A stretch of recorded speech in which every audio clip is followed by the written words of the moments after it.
بسم اللہ الرحمن الرحیم۔ حضرت حلیمہ رضی اللہ عنہا نے فرمایا، میں نے گھر میں کبھی چراغ نہیں جلایا۔ کسی نے پوچھا کیا وجہ؟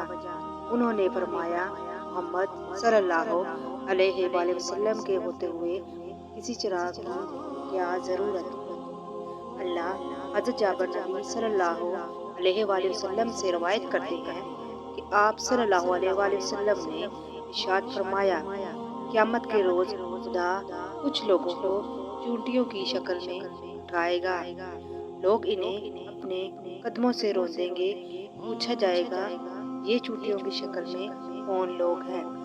انہیں بتایا جائے گا کہ یہ وہ لوگ ہیں جو تکبر کرتے تھے۔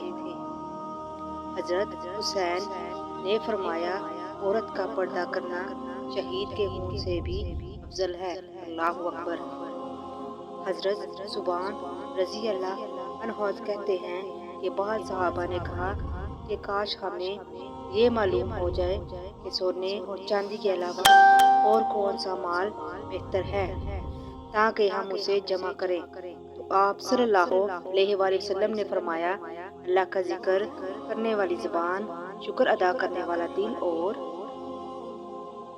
مسلمان بیوی جو اپنے شوہر کے ایمان کی مددگار ہو، بہترین مال ہے۔